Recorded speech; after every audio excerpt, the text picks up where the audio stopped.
وكذلك جعلناكم أمة وسطا لتكونوا شهداء على الناس ويكون الرسول عليكم شهيدا. وقال بعض كنتم خير أمة أخرجت للناس.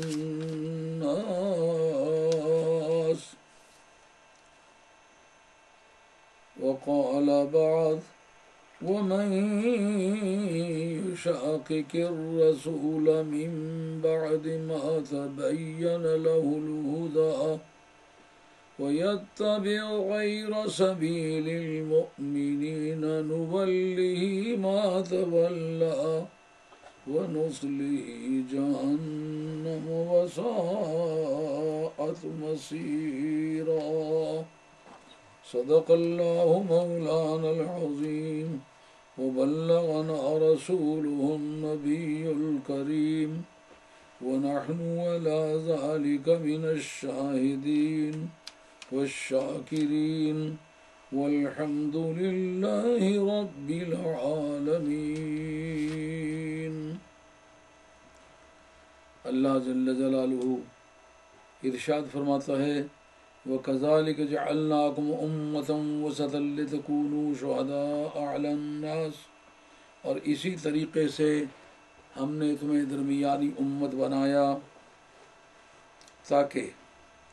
تم لوگوں پر گواہ ہو اور تمہارا رسول تم پر گواہ ہو۔ وَمَا جَعَلْنَا الْقِبْلَةَ الَّتِي كُنْتَ عَلَيْهَا، اور ہم نے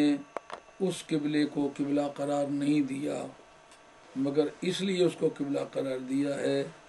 کہ یہ امر واضح ہو جائے کہ کون رسول کی پیروی کرتا ہے اور کون اپنی من مانی کرتا ہے، الٹے پاؤں پھرنا، اپنی من مانی کرنا۔ دوسری آیت جو میں نے قرآن مجید سے پڑھی ہے، یہ پہلی آیت دوسرے پارے میں سورہ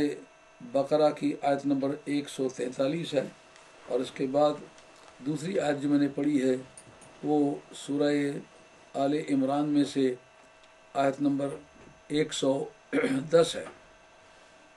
اس کے اندر پروردگار عالم نے یہ بات ارشاد فرمائی ہے کہ کنتم خیر امۃ اخرجت للناس، تم ایک درمیانی امت ہو، تمہیں لوگوں کے لیے نکالا گیا ہے، تم اچھائی کا حکم دیتے ہو، بدی سے روکتے ہو، اللہ پر ایمان رکھتے ہو۔ اور تیسری آیت میں نے جو پڑھی ہے یہ سورہ نساء سے پڑھی ہے، اس کے اندر اللہ کریم ارشاد فرماتے ہیں کہ من یشاقق الرسول من بعد ما تبین له الهدى وَيَتَّبِعْ غَيْرَ سَبِيلِ الْمُؤْمِنِينَ نُوَلِّهِ مَا تَوَلَّى وَنُصْلِهِ جَهَنَّمَ وَسَاءَتْ مَصِيرًا۔ اور وہ شخص جو رسول کریم علیہ السلام سے جھگڑا کرے بات کے کہ اس پر ہدایت واضح ہو چکی ہے، وَيَتَّبِعْ غَيْرَ سَبِيلِ الْمُؤْمِنِينَ، اور مومنوں کا راستہ چھوڑ کے کوئی اور راستہ اختیار کرے، نُوَلِّهِ مَا تَوَلَّى وَنُصْلِهِ جَهَنَّمَ، ہم اس کو اس طرف پھیر دیں گے جس طرف کو وہ پھرا ہے، اور اس کو جہنم رسید کریں گے، اور وہ بہت بری جائے بازگشت ہے۔ یہ قرآن مجید کی 3 آیات میں نے پڑھی ہیں۔ اس کے علاوہ اور بھی بہت ساری آیات اس مضمون کی قرآن مجید کے اندر ہے جس میں یہ امر واضح کیا گیا ہے کہ مسلمان اگر کسی بارے میں اکٹھے ہوں اور اس میں اہل رائے ہوں جو کتاب اللہ اور سنت رسول اللہ کو سمجھتے ہوں، ان کا اکٹھ یہ بھی ایک سورس آف لا ہے، اور اس کو بھی کتاب اللہ اور سنت رسول اللہ کے بعد ایک قانون کا درجہ دیا جاتا ہے، اور اگر سب اہل علم اس پر متفق ہوں تو اس کی حیثیت قطعی بن جاتی ہے۔ اب ان آیات کی روشنی اس مسئلے کو آپ کی خدمت عالیہ میں پیش کرتا ہوں۔ پروردگار عالم نے یہ ارشاد فرمایا ہے کہ ہم نے تمہیں ایک درمیانی امت بنایا ہے، یعنی پروردگار عالم نے تزکیہ گواہان کے طور پر پہلے ان کی صفائی بیان کی کہ ہم نے تمہیں بنایا ہے ایک درمیانی امت، ایسی درمیانی امت جو متوسط ہے، یعنی منصف مزاج ہے، حق و باطل کی مکمل طور پر تمیز رکھتی ہے، جو کبھی اللہ کے قانون سے پھسل کے بات کرنے کا مزاج نہیں رکھتی۔ میں نے تمہیں ایسی قوم بنایا ہے، اس کا نام ہے تزکیہ گواہان۔ قانون کی زبان میں ایک مدت تک پاکستان میں یہ بحث چلتی رہی کہ شہادت سے پہلے تزکیہ گواہان ہونا چاہیے، یہ شہادت کے بعد ہونا چاہیے، مگر اس آیت نے بتلایا کہ شہادت ان کی بعد میں ہوگی۔ ان کی شہادت صفائی پہلے پروردگار نے پیش فرمائی کہ تمہیں میں نے ایک درمیانی امت بنایا تاکہ تم لوگوں پر گواہ ہو۔ اس کی تفصیلات میں نے درس قرآن پاک کے دوران کافی تفصیل کے ساتھ پیش کی ہوئی ہیں، اگر آپ کے ذہن میں ہے تو اچھا ہے، نہیں تو ایک دو جملے پھر دوبارہ اس پر کہہ دیتا ہوں۔ یعنی قیامت کے میدان میں جس وقت انبیاء و مرسلین اور ان کے منکرین کے درمیان جھگڑا پڑے گا، انبیاء و مرسلین کہیں گے کہ اے اللہ، تیری تعلیمات، تیرے احکام کے مطابق میں نے تیرے سارے احکام قوم تک پہنچا دیے تھے۔ جو انکار کرنے والی قومیں ہیں وہ کہیں گے نبی جھوٹ کہتا ہے، اور کتب سیاہ کے اندر وہ احادیث موجود ہیں، یہ بتاتی ہیں کہ قیامت کے میدان میں بعض انبیاء و مرسلین ایسے بھی آئیں گے جن کے ساتھ امتی کوئی بھی نہیں ہوگا۔ اس سے یہ بات آسانی سے سمجھ میں آتی ہے کہ انکار کرنے والے کون ہوں گے، جن کی طرف انبیاء و مرسلین کو بھیجا گیا ہے جب ان کے مزاج اتنے آوارہ ہو چکے تھے کہ اپنی آوارگی اور بدروی سے باز نہیں آنا چاہتے تھے، اس وقت انہوں نے انبیاء و مرسلین علیہ السلام کی تعلیمات کا یکسر انکار کیا۔ تو پروردگار کی بارگاہ میں انبیاء و مرسلین کہیں گے مولا کریم ہم سچے ہیں، تیری تعلیمات کے مطابق ہم نے لوگوں تک تیری تعلیمات اور تیری ہدایات پہنچائی ہیں، مگر انہوں نے انکار کیا، ہمیں اذیتیں پہنچائی ہیں، ہم نے بڑے دکھ سہے ہیں۔ اب اس سلسلے میں رب کی بارگاہ میں کفار کہیں گے، انبیاء و مرسلین علیہ السلام کا انکار کرنے والے کہیں گے یہ جھوٹ کہتے ہیں، اگر یہ سچے ہیں تو ان کو گواہ لائیں۔ تو وہ گواہی کی کافی تفصیلات میں نے پہلے عرض کر چکا ہوں۔ جب وہ ساری شہادتیں کٹ جائیں گی تو پھر مدینے والی سرکار کے امتیوں کی شہادت گزرے گی۔ جب یہ شہادت پیش ہوگی تو اس وقت وہ کہیں گے کہ ہم ان کی شہادت تسلیم کرنے کے لیے تیار نہیں ہیں، کیونکہ یہ موقع پر موجود نہیں تھے۔ یہ پریزمپٹیو قسم کی ایویڈنس ہے، یعنی ایسی شہادت ہے جو محض قیاسی اور تخمینے سے تیار کی گئی ہے۔ انہوں نے ہمارا موقع تو دیکھا نہیں، اپنے نبی سے سنا کر یہ باتیں ہمارے متعلق کر رہے ہیں، لہٰذا ان کی شہادت بنائے فیصلہ نہیں ہونی چاہیے۔ اس پر امت محمدیہ کی شہادت کٹے گی، جس کا ذکر کیا لِتَكُونُوا شُهَدَاءَ عَلَى النَّاسِ، تاکہ تم لوگوں پر گواہ ہو اور پھر تمہارا رسول تم پر گواہ ہو۔ اب جس طرح قومیں موقع پر موجود نہیں تھی، امت محمدیہ موجود نہیں تھی، تو ان کی شہادت کٹ گئی۔ اگر مدینے والی سرکار بھی موقع کی گواہ نہ ہو، حاضر و ناظر تسلیم نہ ہو، تو ان کی شہادت پر بھی وہی اعتراض کیا جا سکتا ہے، اور ان کی شہادت جو ہے وہ ریجیکٹ ہو سکتی ہے، مسترد ہو سکتی ہے۔ مگر سرکار دو عالم علیہ السلام کی ذات پاک پر وہ اعتراض کرنا چاہیں گے تو کیا کریں گے؟ پہلا جو ان کا اعتراض فرشتوں کے بارے میں تھا وہ یہ تھا، ان کے اور ہمارے درمیان دشمنی ہے۔ رب کریم علیہ السلام نے حضور کے بارے میں پہلے اعلان عام فرما دیا، وہ وما ارسلناک الا رحمۃ للعالمین، ہم نے تمہیں نہیں بھیجا مگر سارے جہان کے لیے، سارے عالم کے لیے، تمام عالمین کے لیے رحمت بنا کے بھیجا ہے۔ تو دشمنی بھی ثابت نہ ہو سکے گی۔ پھر یہ کہنا کہ فرشتے دوسری جنس سے ہیں، تو یہاں سرکار دو عالم السلام کو کہا من انفسکم، اس رسول کو بھیجا ہے لیکن بھیجا تمہارے نفسوں میں سے ہے۔ پھر یہ کہ جو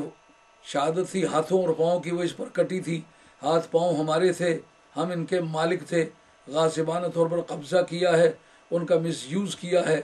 تو مغصوبہ چیز کو استعمال کرنا ممنوع ہوتا ہے، لہٰذا ہمارے ہاتھ پاؤں کی شہادت بھی کٹ جانی چاہیے۔ تو وہ کٹ گئی تھی۔ اب سرکار پر وہ جتنے بھی الزامات دینا چاہتے کوئی ثابت نہیں ہوتا۔ اس لیے قیامت کے میدان میں سرکار کی شہادت بنائے فیصلہ بنے گی۔ لیکن ضمناً یہ بات بھی ثابت ہو گئی کہ ایک ہے قوموں کا ماننا، ایک ہے اللہ کا ماننا۔ اللہ نے امت محمدیہ کی شہادت کو امت متوسطہ ہونے کے حوالے سے ان کو معتدل مزاج، خدا پرست اور حق و باطل کی تمیز مکمل طور پر پیش نظر رکھنے والی قوم قرار دیا ہے۔ تو جب قیامت کا فیصلہ ان کے اجماعی بیان کے مطابق صحیح ہو سکتا ہے، تو پھر جن کی شہادت قیامت کے میدان میں بنائے فیصلہ بن سکتی ہے، ان کی شہادت دنیا میں بھی بنائے فیصلہ بن سکتی ہے۔ اس آیت کی روشنی میں تمام علماء ربانی نے یہ دعویٰ کیا ہے کہ اجماع جہاں حدیث سے ثابت ہے وہاں قرآن سے بھی ثابت ہے۔ یہاں بتایا کہ تاکہ تم لوگوں پر گواہ ہو، لوگوں پر تو گواہ ہوں گے قیامت کے میدان میں وہی جن کی شہادت قابل قبول ہوگی اور متفقہ طور پر وہ شہادت ہوگی۔ تو متفقہ شہادت کا ٹائٹل ایسا ہے جو قیامت میں سچائی بن کے ابھرے گا، دوست اور دشمن اس کی سچائی کو باور کریں گے۔ اس لیے پروردگار عالم نے دنیا میں ان کی مشترکہ اور متفقہ رائے کو بنائے قانون قرار دیا ہے۔ تو جن کی شہادت قیامت کے میدان میں سچائی مانی جا کر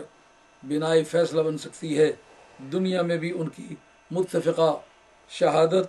ایک سچائی بن سکتی ہے۔ اس لیے اسلام کے اندر پہلا سورس آف لا ہے قرآن مجید، دوسرا مصدر قانون ہے سنت متواترہ، وہ سنت جس پر تواتر منعقد ہے۔ دوسری احادیث بھی احادیث ہیں، مگر ان پر اعتراض حدیث کی وجہ سے نہیں ہے، ان کے اوپر اعتراض روایتوں کی وجہ سے ہے کہ ان کے راوی کون ہیں۔ روایت میں شک ہونے کی وجہ سے اس کی اتھینٹیسٹی، اس کا استناد کم بنتا ہے، وگرنہ قول رسول یا فعل رسول یا تقریر رسول سمجھی جا کر اس کی سچائی میں، اس کی پختگی میں، اس کے استحکام میں کوئی فرق نہیں ہے۔ دوسرا درجہ حدیث متواترہ کا ہے، اور تیسرا اجماع امت کا۔ اجماع امت کے ہمارے اصولیوں کے ہاں جو قواعد بیان کیے گئے ہیں، ایک ہے اجماع نصی تام، یعنی جتنے مجتہدین ہیں متفقہ طور پر بول کے کہہ دیں کہ یہ رائے جو ہے اس سے ہم اتفاق کرتے ہیں۔ اور دوسرا ہے اجماع سکوتی۔ اجماع سکوتی اس بات کا نام ہے کچھ مجتہدین تو بول کے کہیں، کچھ جو ہیں وہ خاموش رہیں اور کچھ اس کے بارے میں اچھی یا بری رائے قائم نہ کریں، اس کا نام ہے اجماع سکوتی۔ جو اجماع نصی تام ہے، ہمارے اصولیوں نے کہا فیکفر جاہدہ، جو اس کا انکار کرنے والا ہے وہ کافر ہے۔ اجماع سکوتی کے بارے میں کہا یہ دلیل ظنی ہے۔ اس کے بارے میں حنفیوں کی یہ رائے ہے کہ جو اجماع سکوتی ہے یہ بھی دلیل ہے، لیکن امام شافعی رحمۃ اللہ علیہ، ہماری تمام اصول کی کتابوں کے اندر یہ بات موجود ہے کہ ان کے نزدیک کوئی بھی اجماع نصی قابل قبول نہیں ہے۔ ان کے نزدیک سب کا بول کے اظہار اتفاق کرنا انعقاد اجماع کے لیے ضروری ہے۔ اس کا ذکر جو المحصول فی علم الاصول 6 جلدوں کی کتاب حضرت امام فخر الدین رازی کی، اس کے اندر انہوں نے اس کا شرح و بسط کے ساتھ ذکر کیا ہے کہ اجماع سکوتی حضرت امام شافعی رحمۃ اللہ علیہ کے نزدیک قابل قبول نہیں ہے۔ اور تیسرا اجماع مرکب۔ اجماع مرکب اس کا نام ہے کہ نبی کریم علیہ السلام کے صحابہ یا تابعین یا اس کے بعد کے لوگ کسی ایک نقطے پر چند آراء ہے، ان کا اختلاف ہو جائے، 4 رائے بن جائیں، 10 بن جائیں، 20 بن جائیں، لیکن ہر ایک کے پاس اپنے نقطۂ اجتہاد کی کوئی دلیل ہو، وہ اس پر یا اپنا استنباط پیش کرتا ہو یا قیاس پیش کرتا ہو، 20 آراء بن جائیں، تو پھر آنے والی نسلوں کے لیے وہ اجماع مرکب ہے، جس کا معنی یہ ہوگا کہ اجماع پر عمل کرنے کے ارادے سے ان 20 آراء میں سے کسی ایک رائے کو اگر وہ قبول کر لے تو وہ اسے اجماع پر عمل کیا ہوگا، جیسا کہ حضور علیہ السلام کی ایک حدیث اجماع مرکب کی طرف اشارہ نہیں کر رہی بلکہ وضاحت فرمائی ہے۔ سرکار کا فرمانا کہ ان اصحابی کالنجوم،